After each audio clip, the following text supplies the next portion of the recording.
السلام علیکم ورحمۃ اللہ وبرکاتہ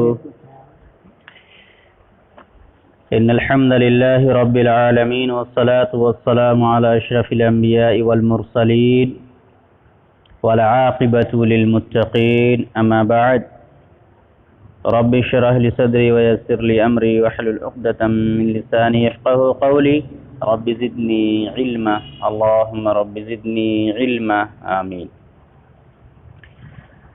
محترم بزرگوں، دوستوں، نوجوان ساتھیوں، پردہ نشین ہماری مائیں اور بہنیں، درس توحید کے درس نمبر 8 میں آپ تمام حضرات کا خیر مقدم ہے۔ اس سے قبل کے درس میں ہم نے مشرکین کی جانب سے پیش کی جانے والی ایک دلیل کا تجزیہ پیش کیا۔ مشرکین جو غیر اللہ کو اللہ تبارک و تعالی کے ساتھ شریک کرتے ہیں، ان کی جانب سے جو دلیل دی جاتی ہے، اس دلیل کا تجزیہ بیان کیا گیا، جائزہ لیا گیا۔ آج کے درس میں مشرکین کے دلائل میں سے دوسری دلیل کا تجزیہ کیا جائے گا، لہذا آج کے درس کا موضوع ہے کہ مشرکین کے دلائل اور ان کا تجزیہ، دوسری دلیل اور اس کا تجزیہ۔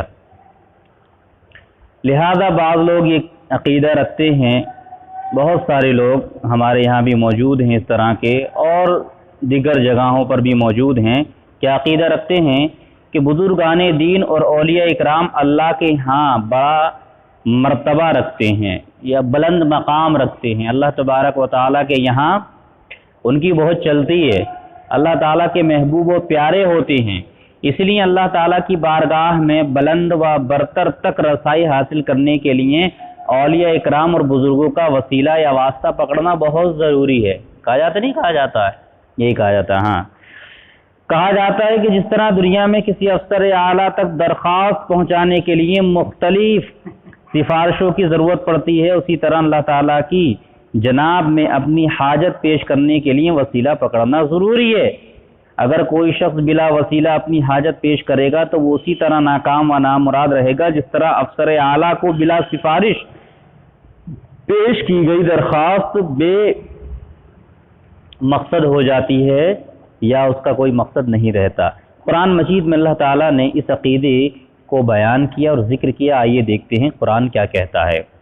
والذین اتخذوا من دونه اولیاء ما نعبدهم الا ليقربونا الى الله زلفى، وہ لوگ جنہوں نے اللہ تعالیٰ کے سوا دوسروں کو اپنا سرپرست بنا رکھا ہے، وہ اپنی اس فعل کی توجیہ یہ کرتے ہیں، یعنی اپنے اس کام کی توجیہ یہ کرتے ہیں کہ ہم تو ان کی عبادت صرف اس لیے کرتے ہیں تاکہ وہ اللہ تعالیٰ تک ہماری رسائی کرا دیں۔ ہم ان کی عبادت نہیں کرتے ہیں، بلکہ ہم تو اس لیے ان کو کیا نام ہے بڑا سمجھتے ہیں، بڑا مانتے ہیں، نظر و نیاز کرتے ہیں، اس لیے کہ وہ اللہ کے یہاں بڑا مقام رکھتے ہیں تو ہماری رسائی بھی اللہ تک کر دیں گے۔ لہذا شیخ عبد القادر جیلانی رحمۃ اللہ علیہ سے منسوب بہت ساری باتیں لوگوں نے کہی ہیں۔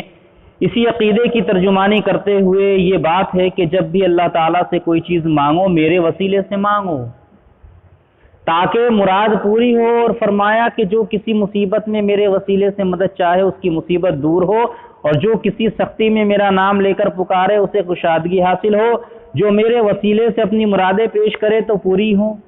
یہ ساری باتیں منسوب کی جاتی ہیں۔ چنانچہ شیخ کے عقیدت مند ان الفاظ سے دعا مانگتے ہیں، کیا کہتے ہیں؟ الہی بحرمتی غوث الثقلین اقضی حاجتی، یعنی اے اللہ دونوں جہانوں کے فریاد رس عبد القادر جیلانی کے صدقے میری حاجت پوری فرما۔ یہ اس طرح کے الفاظ کہتے ہیں۔ جناب احمد رضا خان بریلوی فرماتے ہیں اولیاء سے مدد مانگنا، انہیں پکارنا، ان کے ساتھ وسیلہ اختیار کرنا، توسل کرنا اور امر مشروع اور شیء مرغوب ہے، یعنی اچھا کام ہے جس کا انکار نہ کرے گا مگر ہٹ دھرم یا دشمن انصاف۔ وسیلہ پکڑنے کے سلسلے میں حضرت جنید بغدادی کا بھی واقعہ لوگ بیان کرتے ہیں، سنو واقعہ کیا ہے۔ ایک مرتبہ حضرت جنید بغدادی رحمت اللہ علیہ یا اللہ کہہ کر دریا پار کر گئے، لیکن مرید سے کہا کہ یا جنید کہہ کر چلا آ۔ پھر شیطان لعین نے اس مرید کے دل میں وسوسہ ڈالا، کیوں نہ میں بھی یا اللہ کہوں۔ جیسا کہ پیر صاحب کہتے ہیں یا اللہ کہنے کی دیر تھی کہ ڈوبنے لگا۔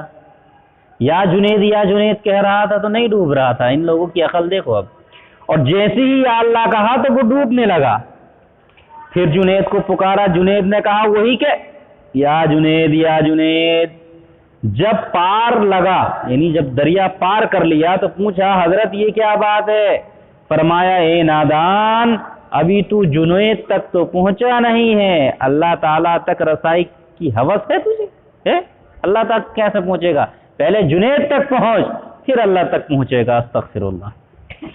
اللہ تعالیٰ کی بارگاہ تک رسائی حاصل کرنے کے لیے بزرگان دین اور اولیاء اکرام کا وسیلہ اور واسطہ پکڑنے کا عقیدہ صحیح ہے یا غلط، یہ دیکھنے کے لیے ہم کتاب و سنت کی طرف رجوع کریں گے تاکہ معلوم کریں کہ شریعت کی عدالت اس بارے میں کیا فیصلہ کرتی ہے۔ پہلے قرآن مجید کی یہ آیات سنیے۔ پہلی آیت ہے وقال ربکم ادعونی استجب لکم، تمہارا رب کہتا ہے مجھے پکارو میں تمہاری دعائیں قبول کروں گا۔ دوسری آیت وَإِذَا سَأَلَكَ عِبَادِي عَنِّي فَإِنِّي قَرِيبٌ أُجِيبُ دَعْوَةَ الدَّاعِ إِذَا دَعَانِ، اے نبی میرے بندے اگر تم سے میرے متعلق پوچھے تو انہیں بتا دو کہ میں ان سے قریب ہی ہوں، پکارنے والا جب مجھے پکارتا ہے تو میں اس کی پکار کا جواب دیتا ہوں۔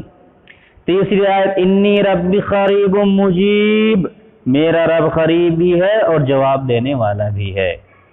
ان تمام آیتوں سے پہلی بات تو یہ ثابت ہوئی کہ اللہ تعالیٰ بلا استثناء اپنے تمام بندوں، نیکوکار ہوں یا گناہ گار ہوں، پرہیزگار ہوں یا خطا کار ہوں، عالم ہو یا جاہل ہو، مرشد ہو یا مرید ہو، امیر ہو یا غریب ہو، مرد ہو یا عورت ہو، سب کو یہ حکم دے رہا ہے کہ تم مجھے براہ راست پکارو، مجھ ہی سے اپنی حاجتیں مرادیں طلب کرو، مجھ سے ہی دعائیں فریاد کرو۔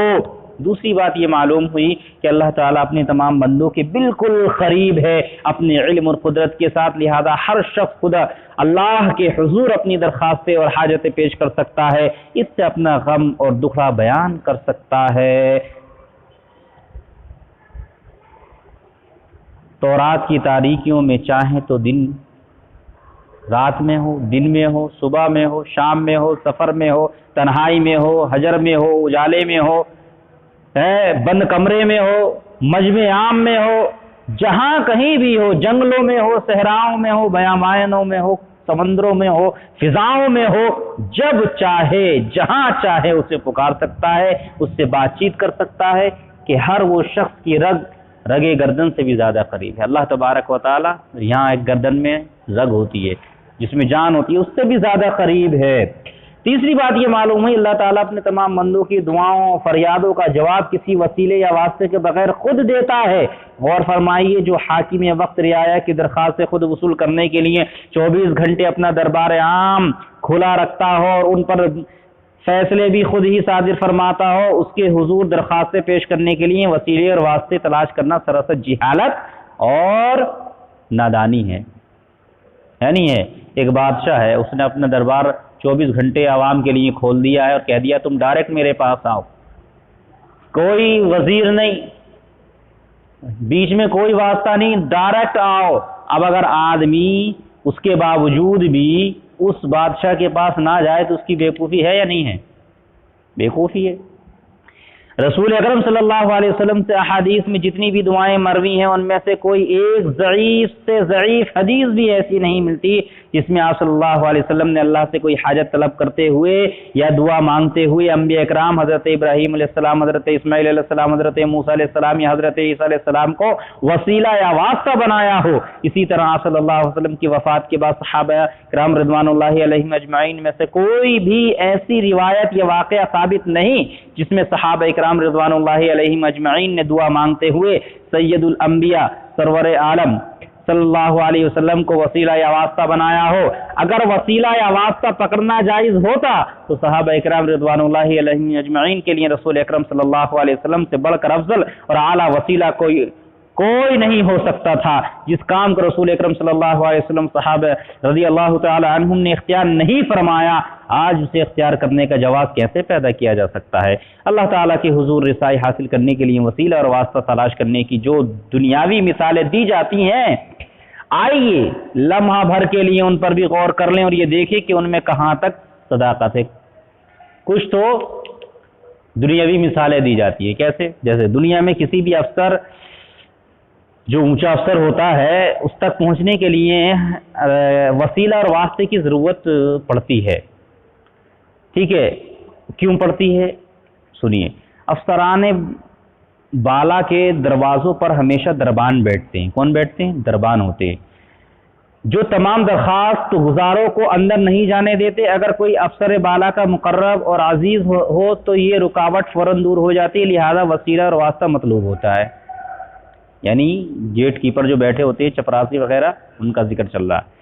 نمبر 2، متعلقہ افسر اگر سائل کے ذاتی حالات اور معاملات سے آگاہ نہ ہو تب بھی وسیلے اور واسطے کی ضرورت پڑتی ہے تاکہ متعلقہ افسر کو مطلوبہ معلومات فراہم کی جا سکے جن پر وہ اعتماد کر سکے۔ ایک آدمی ہے، اس کی کوئی درخواست ہے، اس بادشاہ یا افسر اعلیٰ اس کے بارے میں نہیں جانتا ہے تو وہ کسی ایسے آدمی کو بھیجے گا کہ جو اس کے قریبی ہو اور اس کے اوپر وہ افسر اعتماد یا بادشاہ بھروسہ کر سکے اور اس کی بتائی ہوئی معلومات کے مطابق وہ جو ہے اس کی درخواست کو قبول کر سکے۔ تیسری مثال، اگر افسر بالا بے رحم، بے انصاف اور ظالمی طبیعت کا مالک ہو تب بھی وسیلے اور واسطے کی ضرورت محسوس کی جاتی ہے، کہیں خود سائل ہی بے انصافی اور ظلم کا شکار نہ ہو جائے۔ ٹھیک ہے، ایسا بھی ہو سکتا ہے کہ ظالم ہو بادشاہ، نا انصاف ہو بادشاہ۔ چوتھی بات یہ، اگر افسر بالا سے ناجائز مراعات مفادات کا حصول مطلوب ہو، مثلا رشوت دے کر یا کسی قریبی رشتہ دار، والدین، بیوی یا اولاد وغیرہ کا دباؤ ڈلوا کر مفاد حاصل کرنا ہو تب بھی وسیلے اور واسطے کی ضرورت محسوس کی جاتی ہے۔ تو یہ ہے وہ مختلف صورتیں جن میں دنیاوی واسطوں اور وسیلوں کی ضرورت محسوس کی جاتی ہے۔ ان تمام نکات کو ذہن میں رکھیے اور پھر سوچئے کیا واقعی اللہ تعالیٰ کے ہاں دربان مقرر ہیں؟ اگر کوئی عام آدمی درخواست پیش کرنا چاہے تو اسے مشکل پیش آئے، اور اگر اس کے مقرر اور محبوب آئے تو وہ ان کے لیے اجازت عام ہو۔ کیا واقعی اللہ تعالیٰ بھی دنیاوی افسروں کی طرح اپنی مخلوق کے حالات اور معاملات سے علم ہے جنہیں جاننے کے لیے اسے وسیلہ یا واسطے کی ضرورت ہو؟ کیا اللہ تعالیٰ کے بارے میں ہمارا عقیدہ یہی ہے کہ وہ ظلم، بے انصافی اور بے رحمی کا مرتکب ہو سکتا ہے؟ کہ اللہ تعالیٰ کے بارے میں ہمارا ایمان یہی ہے کہ دنیاوی عدالتوں کی طرح اس کے دربار میں بھی رشوت یا واسطے اور وسیلے کے دباؤ سے ناجائز مراعات مفادات کا حصول ممکن ہے؟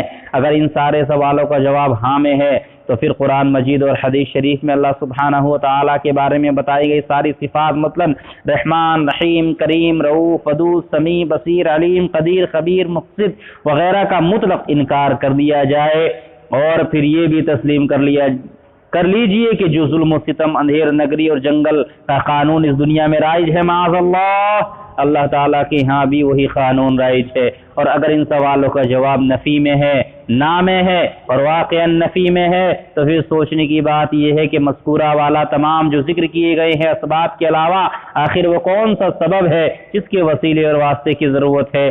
ہم اس مسئلے کو ایک مثال سے واضح کرنا چاہیں گے۔ غور فرمائیے، اگر کوئی حاجت مند 50 یا 100 میل دور اپنے گھر بیٹھے کسی افسر مجاز کو اپنی پریشانی و مصیبت سے آگاہ کرنا چاہے تو کیا ایسا کر سکتا ہے؟ ہرگز نہیں۔ سائل اور مسئول دونوں ہی واسطے اور وسیلے کے محتاج ہیں۔ فرض کیجئے کہ سائل، سوال کرنے والا کی درخواست کسی طرح افسر مجاز تک پہنچا دی گئی، کیا اب وہ افسر اس بات کی قدرت رکھتا ہے کہ سائل کے بیان کردہ حالات کی اپنی ذات علم کی بنا پر تصدیق یا تردید کر سکے؟ نہیں، ہرگز نہیں۔ انسان کا علم اس قدر محدود ہے کہ وہ کسی کے صحیح حالات جاننے کے لیے قابل اعتماد اور ثقہ گواہوں کا محتاج ہے۔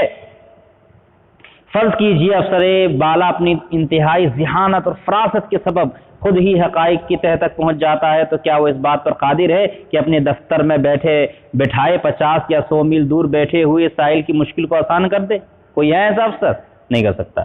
ہرگز نہیں، بلکہ ایسا کرنے کے لیے بھی اسے وسیلے اور واسطے کی ضرورت ہے۔ کسی آدمی کو بھیجے گا، پھر وہ جائے گا، پھر وہ اس کی مدد کرے گا، گویا سائل سوال کرنے کے لیے وسیلے کا محتاج ہے، اور افسر مجاز مدد کرنے کے لیے واسطے اور وسیلے کا محتاج ہے۔